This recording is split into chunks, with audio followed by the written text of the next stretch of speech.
Erev Tov Rabotai, we are continuing with our Mishna Yomi, Masechet Nedarim. We are up to Perik Yud Mishnah Hey. Today's Mishnayot should be Leilu Nishmat Neria ben Svetlana Ranbayev, Eliyahu ben Burcha Israelov, Chana bad Miriam, and Sason ben Raya, Menuchatam began Eden, Amen, and Leavdi ben Chaim lechaim, v'derefua shelemav Daniel Shalom ben Rosa, b'toch Shach Chulei Israel. Although the Nedarim of a betrothed Nara can be cancelled by her father and Arus together, vows of a betrothed Bogeret generally cannot be cancelled at all. Our Mishnah cites a case where, according to one Tana, an Arus can cancel the Nedarim even of a betrothed Bogeret.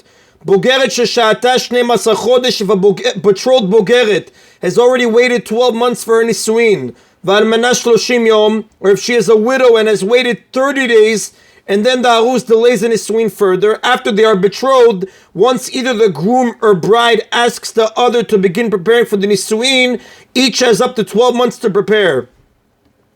If the bride is a widow, she is given only 30 days because she presumably still has things she prepared for her previous wedding. If the groom delays the Nisuin past the allotted time, he becomes responsible to provide his bride with food as though they were already fully married, as it says in Ketubot, chapter 5, Mishnah 2. Rabbi Eliezer says,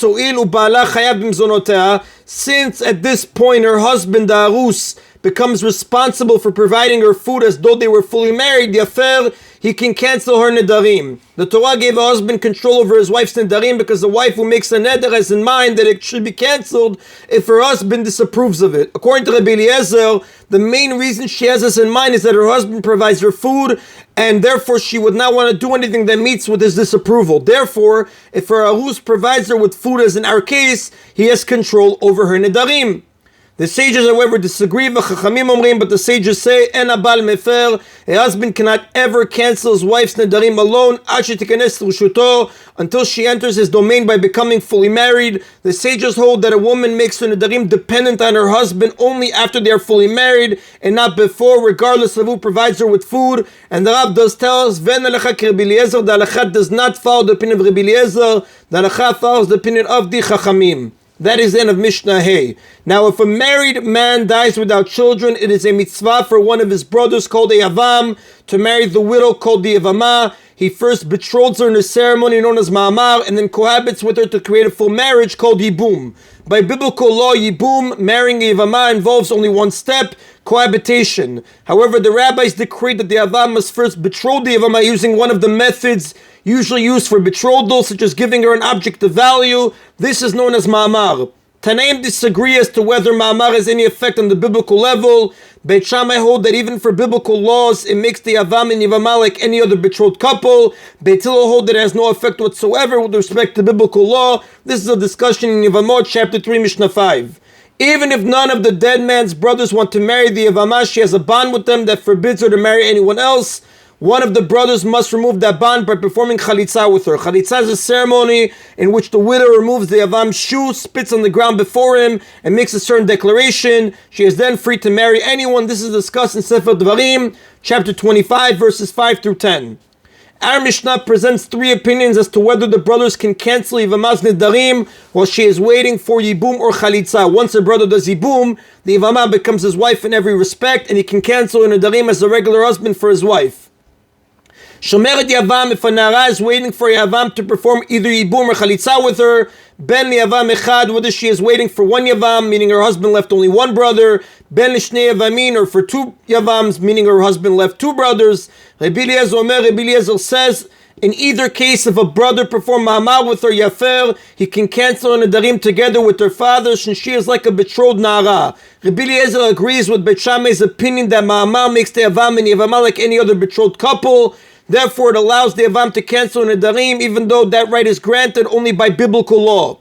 Since they are like a betrothed couple, the Yavam can cancel Nedarim only together with their father. Therefore, this law applies only if the Yavama had been merely betrothed to the deceased brother. If they had been fully married, her father no longer has any control over her Nedarim, and the Yavam cannot cancel them on his own. So the Mishnah is referring to where she did betrothal with the deceased brother. Now, before Ma'amar, though, her bond with the brother or brothers is not strong enough to allow him to cancel her Nedarim. That is Rabbi Eliezer's opinion. A second opinion, Rabbi Yeshua Omer, Rabbi Yehoshua says, regardless of whether Ma'amar was performed le'echad, if she is waiting for one Yavam, he can cancel her Nedarim on his own, since his bond with her is as strong as that of a full husband. Rabbi Yehoshua agrees with Bet Hillel's opinion that Ma'amar has no effect with regard to biblical laws.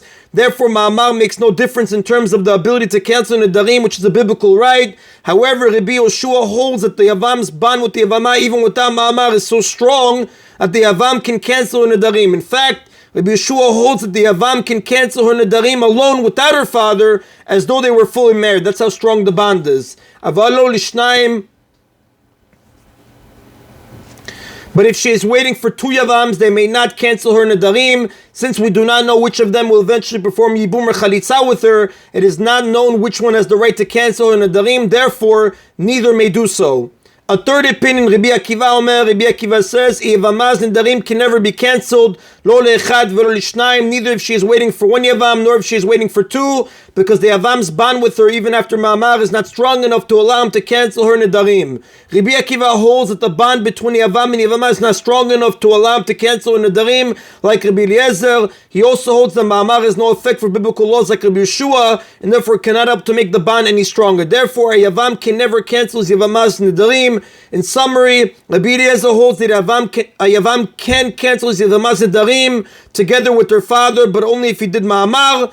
Rabbi Yehoshua holds that Yavam can cancel his Yavamaz Nedarim by himself, even without her father, regardless of whether he did Ma'amar, but only if he is the sole Yavam. And Rabbi Akiva holds that no Yavam can ever cancel his Yavamaz Nedarim. Now Rabbi Eliezer tries to prove by logical argument that Yavam who does Ma'amar can cancel his Yavamaz Nedarim. Amar Rabbi Eliezer said, Ma im isha shekanahu la'atzmo. Now for a regular woman, Narusa, whom a man acquired for himself through betrothal and had no bond with her before then, the law is that after the betrothal he can cancel her Nedarim together with her father. Isha shiknulo min hashamayim, then for a woman who was given to a man from heaven, meaning a widow who fell to a Yavam and is therefore automatically bound to him, if he then betrothed her through Ma'amar, and no din shiafel Nedarim, does it not make sense that he can cancel her Nedarim together with her father? Since Ma'amar adds to the automatic bond that already existed between the Yavam and Yavama, it is logical that Yavam's connection to the Yavama after Ma'amar is stronger than the connection made by an ordinary betrothal, which creates an entirely new bond. Therefore, it follows that if a regular Arus can cancel Arus's Nedarim, Yavam should surely be able to do so. Now, Rabbi Akiva rejects Rabbi Eliezer's argument. Amalu Rabbi Akiva said to Rabbi Eliezer, no, your argument is not correct. If you say that a man cancels Nedarim of a woman he acquired for himself, meaning a regular Arusa, maybe that is because before the betrothal she was someone in whom others have no rights, meaning she was a single woman. Therefore the bond created by the betrothal is the only bond she has. But will